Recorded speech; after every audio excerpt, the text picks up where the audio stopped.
Un changement dans le programme d'assouplissement quantitatif? Je ne pense pas que ça arrive, mais je crois que la BCE va faire évoluer le taux de la facilité de dépôt en mars. Joshua Mahoney, IG Group.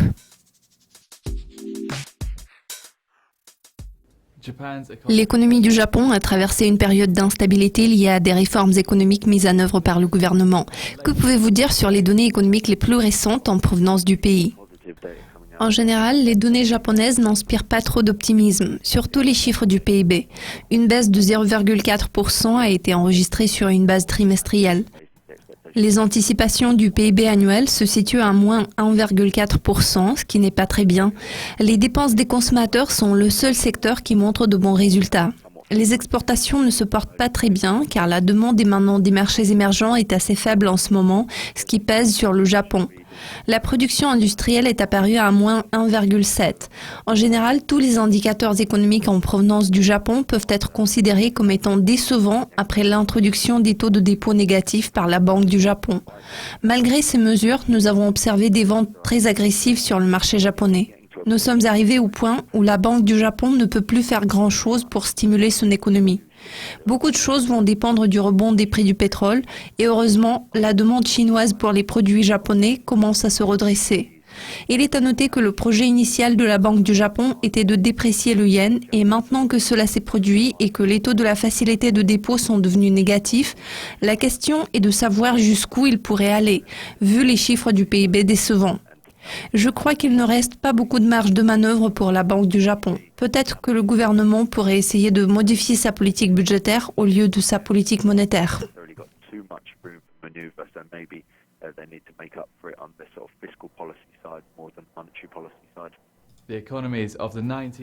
Les économies des 11 pays faisant partie de la zone euro ont montré une expansion d'1,5% en 2015, ce qui suggère que la BCE devra recourir à plus de mesures de relance pour stimuler l'économie du bloc. S'agit-il d'une perspective lointaine ou proche ? Je crois que nous verrons un mouvement déjà en mars. Pourtant, ce mouvement risque d'être inférieur aux anticipations. Je crois qu'une nouvelle portion de mesures de relance de la part de la BCE ne va pas tarder. Pourtant, je tiens à souligner que l'économie de la zone euro ne se porte pas si mal que ça, vu que les chiffres du PIB d'une période extrêmement néfaste sont apparus assez solides. Bien sûr, il faudra du temps pour que la situation s'améliore. Le principal moteur de leur politique monétaire est le taux d'inflation qui a été très bas ces derniers temps. Pourtant, il faut garder à l'esprit que cette tendance de l'inflation est largement due à des facteurs externes tels que le prix du pétrole, etc.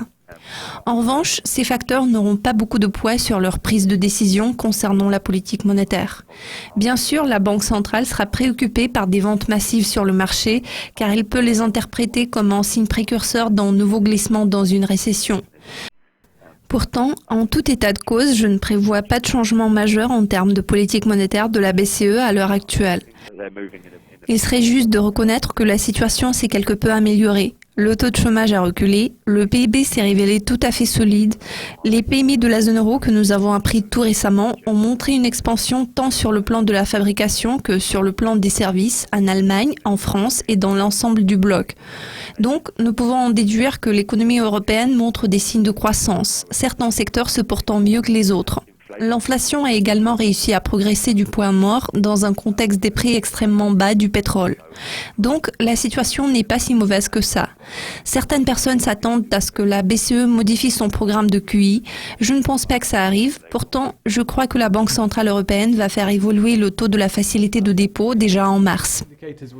Ma toute dernière question, à quel genre d'indicateurs économiques allez-vous accorder une attention particulière cette semaine ?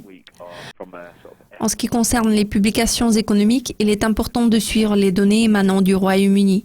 Nous avons appris l'IPC mardi, mercredi nous avons le rapport sur l'emploi et nous apprendrons les ventes au détail du pays vendredi. Nous entendons beaucoup parler de la récession. Cela s'explique notamment par des ventes massives que nous observons sur les marchés actions depuis un certain moment. Pourtant, d'un point de vue économique, ce ne sont pas les facteurs qui déterminent les perspectives de récession. Nous apprendrons bientôt les données d'inflation, les données relatives à l'emploi et aux ventes au détail émanant du Royaume-Uni et je pense que ces chiffres vont nous donner une vision plus claire de la situation actuelle sur ce marché.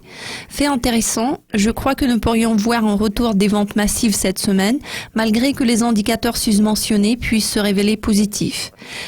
Pourtant, la prudence devrait être de mise car il n'est pas sûr que le pire soit derrière nous. Il faut porter un regard attentif sur l'or qui a montré une performance spectaculaire tout récemment. La question est de savoir si son rebond va être durable ou s'il va s'arrêter là. Il faut également surveiller le yen qui est le principal facteur derrière les tendances observées sur le Nikkei et sur l'ensemble des marchés asiatiques depuis un bon moment. Si le yen s'appréciait, le sentiment de l'aversion au risque reviendrait sur les marchés, ce qui déclencherait des ventes massives sur les marchés asiatiques. Je tiens à ajouter que lorsque nous observons des ventes massives sur les marchés asiatiques, les marchés européens ont tendance à entrer dans le rouge. Le marché japonais peut être considéré comme étant un facteur déterminant la tendance sur d'autres marchés. Voilà pourquoi il serait important de suivre le comportement du yen japonais cette semaine.